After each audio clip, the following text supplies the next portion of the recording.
Hello students, हम उसी continuation में आज नेक्स्ट लेक्चर लेने जा रहे हैं यूनिट 1 में। इसी सीरीज़ में ये लेक्चर नंबर 12 है।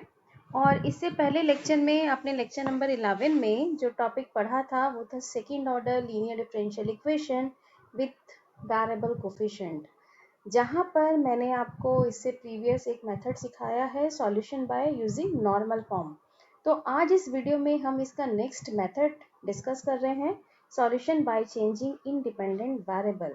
तो देखिए हम इसमें काम कैसे करते हैं ये मैं आपको यहाँ पर बता रही हूँ, इसके वर्किंग स्टेप्स क्या हैं।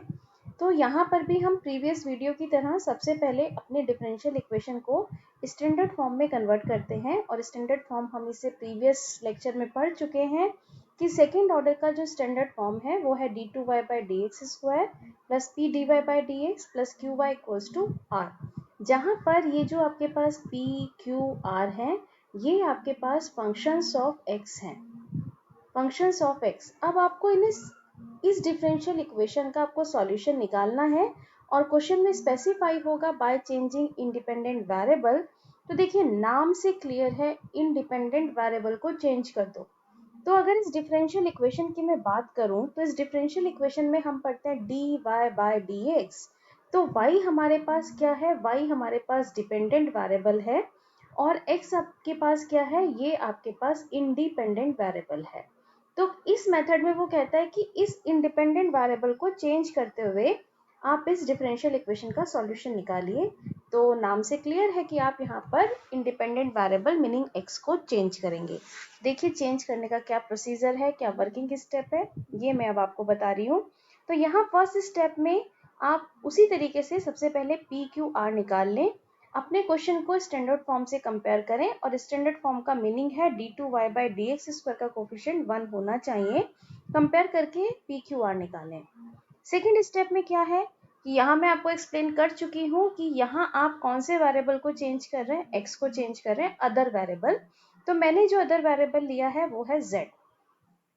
कैसे चेंज कर रहे हैं देखिए, ये आपके पास है स्टैंडर्ड फॉर्म जो क्वेश्चन में गिवन होगा। This is a standard form, पूरा इक्वेशन x और y के फॉर्म में है। अब आपने क्या किया, x को z में कन्वर्ट करना है, मतलब z is any function of x, कुछ भी हो सकता है, वो डिपेंड करेगा क्वेश्चन पर। तो जैसे ही आप x की value in terms of z replace करेंगे तो ये जो स्टैंडर्ड फॉर्म है ये आप कन्वर्ट करेंगे, जहां पर भी x है वहां पर z लिखेंगे।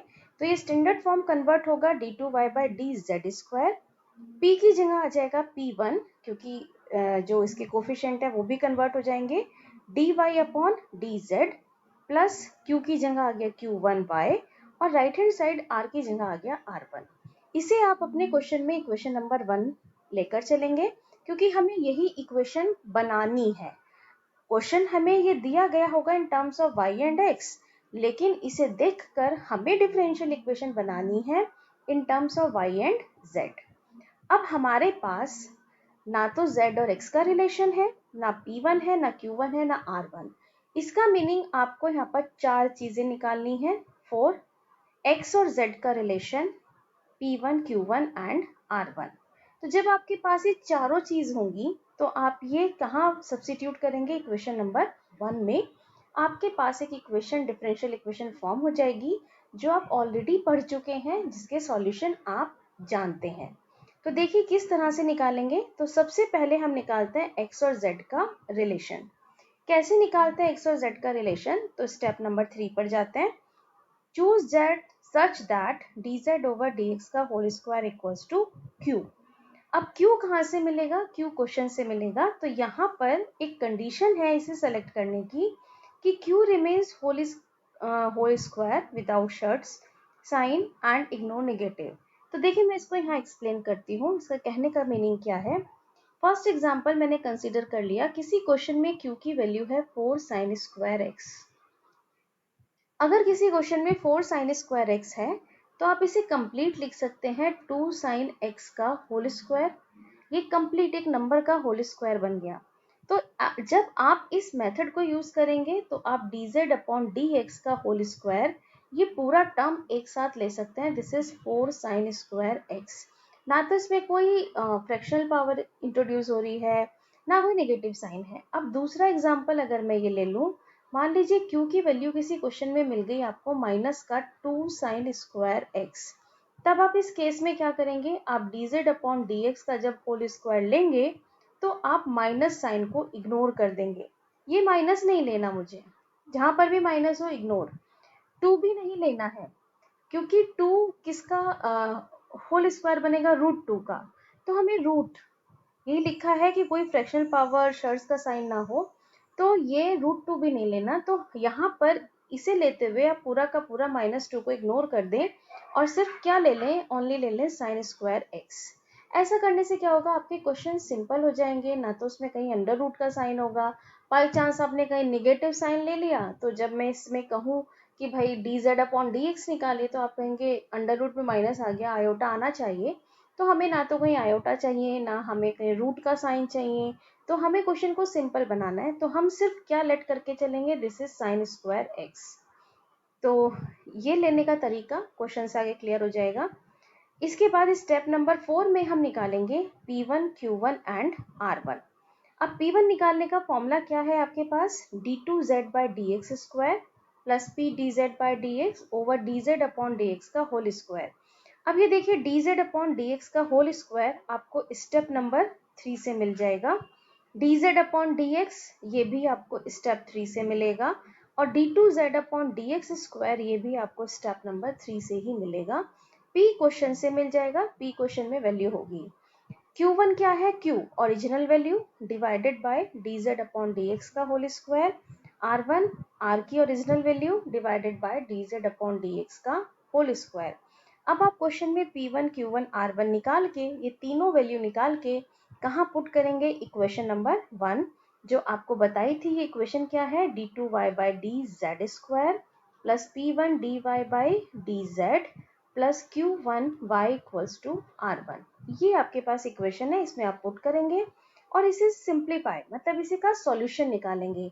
तो जो सॉल्यूशन निकलेगा वो y की वैल्यू निकलेगी और किसके टर्म्स में निकलेगी, z के टर्म्स में। तो y का आंसर आ जाएगा इन टर्म्स ऑफ z और लास्ट में z को किस में रिप्लेस कर लेंगे, z को रिप्लेस कर लेंगे x में। और ये जो आपके पास रिलेशन होगा वो आप ऑलरेडी देख चुके होंगे स्टेप नंबर 3 में। तो देखा जाए ये जो स्टेप नंबर 3 है ये इस मेथड का इम्पॉर्टेंट स्टेप है। तो चलिए क्वेश्चन लेते हैं, क्वेश्चन से चीजें क्लियर होंगी। For example solve differential equation by changing independent variable. तो देखिए एक एक स्टेप समझते जाते हैं। सबसे पहले उसने कहा कि आप इसे इंडिपेंडेंट वेरिएबल से चेंज करिए। इंडिपेंडेंट वेरिएबल मतलब मुझे x को कन्वर्ट करके लेके जाना है z में। अब यहाँ पर आता है क्या ये क्वेश्चन स्टैंडर्ड फॉर्म में है, तो आंसर इज नो, क्योंकि d2y by d x square का कोफिशिएंट 1 होना चाहिए बट यहाँ नहीं है। तो होल इक्वेशन को आप डिवाइड कर रहे हैं 1 प्लस एक्स के होल स्क्वायर से। तो जैसे ही आप डिवाइड करेंगे तो ये कन्वर्ट हो जाएगा d2y by d x square plus 1 upon 1 plus x dy by d x plus 1 upon 1 plus x का whole square into y equals to 4 cos log 1 plus x upon 1 plus x का whole square. ये आपने कर लिया divide. अब आपने पढ़ा है इसका स्टैंडर्ड फॉर्म, तो स्टैंडर्ड फॉर्म आपको बताया है d2y by d x square plus p d y by d x plus q y equals to r. तो इस स्टैंडर्ड फॉर्म से आप कंपेयर करें और पी क्यू आर की वैल्यू लिख लें। तो क्वेश्चन के अकॉर्डिंग ये वैल्यू आपके पास आ जाएगी p, this value is q and this value is r। तो हमने सेपरेट कर ली value 1 upon 1 plus x q 1 upon 1 plus x का whole square and r is 4 cos log 1 plus x upon 1 plus x का whole square. अब आप second step पर move कर रहे हैं। तो ये जो स्टैंडर्ड इक्वेशन है इसमें आप एक नया वेरिएबल इंट्रोड्यूस कराने जा रहे हैं z। तो स्टैंडर्ड इक्वेशन किस में कन्वर्ट होगा, हम इक्वेशन लिख लेते हैं।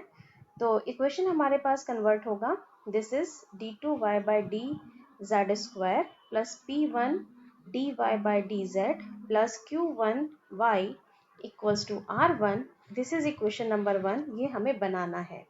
अब हमें रिक्वायर्ड है 4 टर्म्स x और z का रिलेशन। तो सबसे पहले x और z का रिलेशन देखते हैं। तो choose z such that dz upon dx का whole square this is equals to q। अब अपने क्वेश्चन में q को देखिए। इस q को हम पूरा ले सकते हैं, इसमें कोई नेगेटिव पावर नहीं है, सॉरी इसमें कोई नेगेटिव साइन नहीं है और इसमें कोई ऐसा कांस्टेंट भी मल्टीप्लाई नहीं है कि जिसमें जो होल स्क्वायर कंप्लीटली ना बन सकता हो। तो ये हम पूरी टर्म लेते हैं 1 अपॉन 1 प्लस एक्स का होल स्क्वायर। ये हमने कंप्लीट टर्म ली। अब इस टर्म की हेल्प से हम यहाँ निकालते हैं D z upon d x. तो इसे हम लिख सकते हैं 1 अपॉन 1 प्लस एक्स, ये ले लिया। दिस इज इम्पॉर्टेंट और इसीलिए हम कह रहे हैं कि हम ऐसा टर्म लें जिससे कैलकुलेशन बहुत सिंपल हो। अब आप इसको डिफ्रेंशिएट कर लें अगेन। तो जैसे ही आप इसे डिफ्रेंशिएट करेंगे तो d two z upon d x square, यह आ गया माइनस का 1 अपॉन 1 प्लस एक्स का होल स्क्वायर। आप इसको इंटीग्रेट कर लें। जैसे ही इंटीग्रेट करेंगे z की वैल्यू आ जाएगी integration 1 upon 1 plus x d x.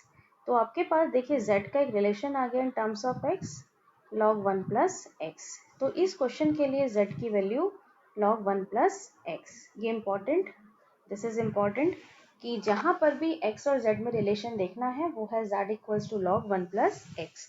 तो ये हमने स्टेप नंबर 3 से जितनी इंफॉर्मेशन हमें मिल सकती थी हमने सब निकाली। अब हम नेक्स्ट स्टेप पर मूव करते हैं। तो नेक्स्ट स्टेप हमारा है दिस इज P1। तो P1 का फॉर्मूला लिखते हैं। P1 है d two z upon d x square plus p d z by d x upon d z upon d x का होल स्क्वायर। तो d two z by d x square ये मैंने आपको already निकाल के दिखा दिया, माइनस का 1 अपॉन 1 प्लस एक्स का whole square plus p. P देखिए क्वेश्चन में ये रखा, P है आपके पास 1 अपॉन 1 प्लस एक्स। उसके बाद है D z upon d x, ये मैंने ब्लॉक किया हुआ है। This is 1 upon 1 plus x divided by d z upon d x का होल स्क्वायर, ये आपने ये ले रखा है जो रेड में लिखा हुआ है 1 अपॉन 1 प्लस एक्स का होल स्क्वायर। देखिए इस टर्म से टर्म कैंसिल हो गई, वैल्यू आ गई 0। तो इस पर्टिकुलर क्वेश्चन में P1 की वैल्यू आपको क्या मिल जाती है, दिस इज 0। अब हम नेक्स्ट निकालते हैं Q1। Q1 की वैल्यू है Q original value divided by d z upon d x का होल स्क्वायर। तो Q की ओरिजिनल वैल्यू हम क्वेश्चन से लेंगे। तो क्वेश्चन में इसकी वैल्यू है 1 अपॉन 1 प्लस एक्स का whole square divided by d z upon d x का होल स्क्वायर, ये भी हमने यही ओरिजिनल वैल्यू ही ली है एज इट इज। तो ये हमने ले लिया 1 अपॉन 1 प्लस एक्स का होल स्क्वायर, वैल्यू आ गई 1। तो इस क्वेश्चन में Q1 की वैल्यू आपको मिल जाती है 1। नेक्स्ट हम निकालते हैं R1, original value R divided by d z upon d x का होल स्क्वायर। तो देखिए क्वेश्चन से हम R की वैल्यू लेते हैं। R की वैल्यू आ गई 4 cos log 1 plus x upon 1 plus x का होल स्क्वायर, ये R है। इस पूरे को आपने डिवाइड किया D z upon d x का होल स्क्वायर, ये हमने लिया है 1 अपॉन 1 प्लस एक्स का होल स्क्वायर। इस टर्म से टर्म कैंसिल हो गई, तो हमारे पास आंसर आ गया 4 cos log 1 प्लस एक्स।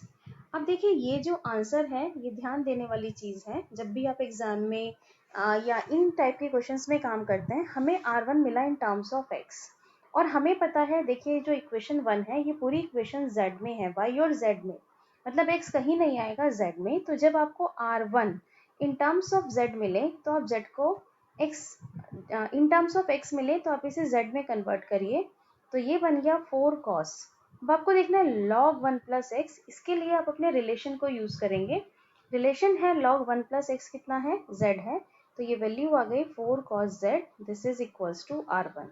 तो हमेशा अगर R1 आपको एग्जाम में या काम करते हुए x में मिलता है तो अपने क्वेश्चन में x और z का रिलेशन देखो और जो आपके पास R1 है उसे z में कन्वर्ट कर लो। अब P1 Q1 R1 को इक्वेशन नंबर 1 में हम पुट कर रहे हैं और इक्वेशन 1 को अपडेट करते हैं।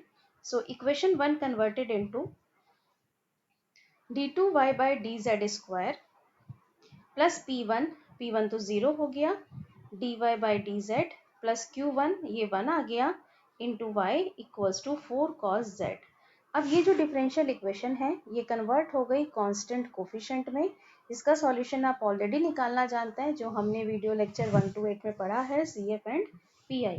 तो काम करने के लिए सबसे पहले इसे डी ऑपरेटर में कन्वर्ट किया, d square plus 1 into y, this is equals to 4 cos z। और यहाँ लिख लेना कि ये जो d है वो रिप्रेजेंट करता है d बाई डी जेड को, मतलब आपके सारे answer in terms of z होंगे।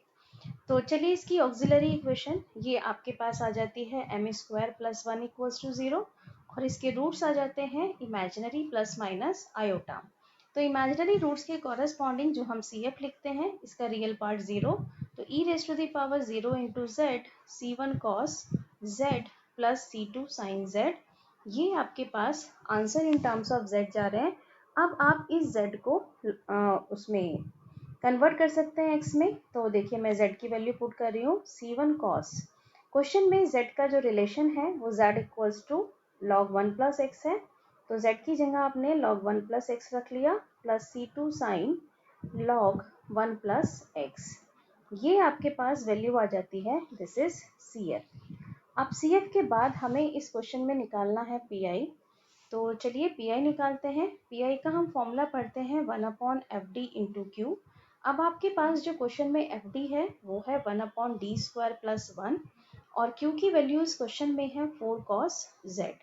अब ये कॉस और साइन का केस है, मीनिंग केस सेकंड का क्वेश्चन है ये, मतलब केस सेकंड जहाँ साइन हो या कॉस हो, ये केस सेकंड का क्वेश्चन है। तो केस सेकंड याद करिए, डी स्क्वायर का रिप्लेसमेंट माइनस एक्स का कोफिशिएंट ए का स्क्वायर, ये होगा। अब यहाँ पर z है, x नहीं z है, तो यहाँ डी स्क्वायर को रिप्लेस करेंगे माइनस z का कोफिशिएंट इट्स 1, 1 का स्क्वायर। तो जैसे ही आप डी स्क्वायर के प्लेस पर माइनस 1 प्लस 1 करेंगे, ये बनेगा केस फेलियर, और केस फेलियर के वही स्टेप फॉलो करेंगे जो हमने इससे प्रीवियस वीडियो में सीखे हैं। z से मल्टीप्लाई एंड डिफ्रेंशिएट करेंगे, तो this is 2d into 4 cos Z. अब यहाँ एक ऑपरेटर है गया 1 अपॉन डी, और 1 अपॉन डी डिनोट करता है इंटीग्रेशन को, तो ये आपके पास आ गया z अपॉन 2 इंटू 4, और कॉस जेड का इंटीग्रेशन आ गया साइन जेड। तो ये आपको आंसर मिल जाता है, this is 2z sine z. Answer in terms of z है, आप इसे कन्वर्ट कर लो x में, तो आंसर इज 2, z की वैल्यू हमारे पास आई है इस क्वेश्चन में log 1 plus x sine, this is log 1 plus x. और इस क्वेश्चन का कंप्लीट आंसर कितना हो गया, आंसर आप लिखेंगे y equals to C F plus P I. तो हमारे पास इस क्वेश्चन का आंसर आ गया C F, this is c one cos log 1 plus x plus c two sine log 1 plus x, and pi is 2 log 1 plus x into sin log 1 plus x। तो इस तरीके से आप करेंगे बाय चेंजिंग इंडिपेंडेंट वेरिएबल में work. अब इसी के बेस पर मैं एक नेक्स्ट एग्जांपल और लेने जा रही हूँ। नेक्स्ट एग्जाम्पल थोड़ा सा डिफरेंट है प्रीवियस एग्जाम्पल से, तो दोनों टाइप का एक एक एग्जाम्पल हो जाएगा। नेक्स्ट एग्जाम्पल है solve differential equation by changing independent variable, और यहाँ डिफरेंशियल इक्वेशन है d two y by d x square minus cot x d y by d x minus का y sine square x and equals to cos x minus cos cube x. तो देखिए ये already मेरी standard form है, मुझे यहाँ convert नहीं करना। तो क्वेश्चन को देखकर हमने पी क्यू आर की वैल्यू सेपरेट करी, ये आपके पास वैल्यू आ गई पी, ये आपके पास माइनस के साथ वैल्यू आ जाएगी क्यू, और ये आपके पास राइट हैंड साइड ये वैल्यू आपके पास आ गई आर। तो मैंने पी क्यू आर सेपरेट करके लिखा, और क्योंकि चेंजिंग इंडिपेंडेंट वेरिएबल कर रहे हैं, तो जो स्टैंडर्ड फॉर्म आप लोग पढ़ते हैं d two y by d x square plus p d y by d x plus q y equals to r, तो जहाँ x था वहाँ z, पी क्यू आर के प्लेस पर P1 Q1 R1, तो टोटल 4 टर्म्स निकाल लें। तो सबसे पहले हमें z और x का रिलेशन निकालना है, तो हम स्टेप फॉलो करते हैं। चूज z सच दैट, पहले फॉर्मूला लिखें, उसके बाद हम क्वेश्चन में यहाँ देखेंगे कि हमें क्या रखना है, dz अपॉन dx का whole square equals to q। अब क्वेश्चन को एनालाइज करिए, ये जो आपके पास वैल्यू है ये है q। अब क्यू में आपके पास नेगेटिव साइन है, तो मैं इसको इग्नोर कर रही हूँ, नेगेटिव नहीं ले रही हूँ, सिर्फ मैं यहाँ वैल्यू ले रही हूँ, this is sine square x. अगर मैंने सिर्फ साइन स्क्वायर एक्स लिया तो देखिए मेरा क्वेश्चन कितना सिंपल हो जाता है, D z upon d x की वैल्यू निकाल लो, ये वैल्यू आ गई sine x, this is important. अब इसको डिफ्रेंशिएट कर लो एक बार, और इसको इसी को इंटीग्रेट कर लो, तो दोनों चीज़ एक साथ निकल आएंगी। तो जैसे डिफ्रेंशिएट करोगे d2z/dx² की वैल्यू आ गई cos x, और इंटीग्रेट करोगे तो z आ जाएगा integration of sin x dx।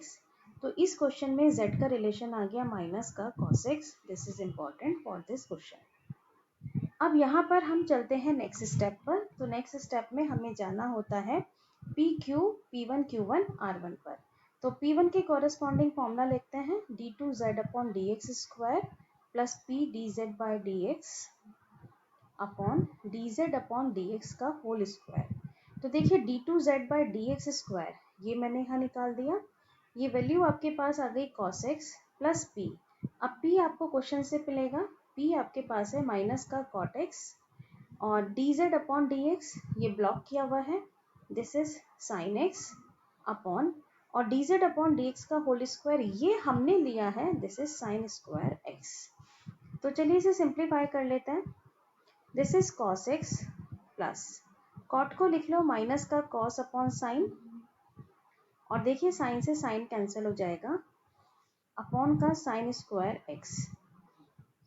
cos से cos कैंसिल हो गया 0। तो इस क्वेश्चन में P1 की वैल्यू ये बन जाती है आपके पास 0। नेक्स्ट हम चलते हैं Q1। अब Q1 का फॉर्मूला है Q original value divided bye dz/dx का होल स्क्वायर।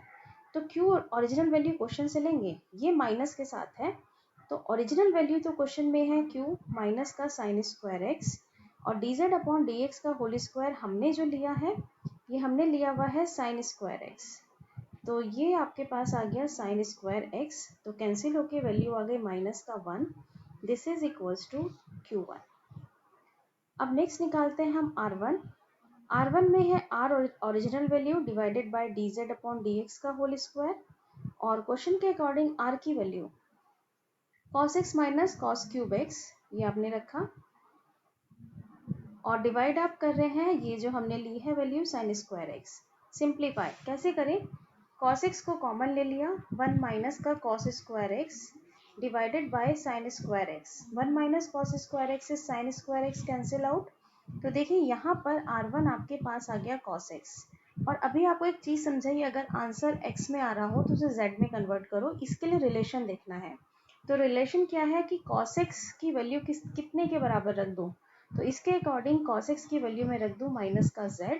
तो इस क्वेश्चन में R1 की वैल्यू मेरे पास आ गई माइनस का z। अब आपके पास सारी चीज़ें हैं, आप इक्वेशन नंबर 1 को अपडेट करें, और इक्वेशन नंबर 1 आपके पास कन्वर्ट हो गई d2y/dz²। P1 0 हो गया, Q1 माइनस का y, और राइट हैंड साइड आ गया माइनस का z।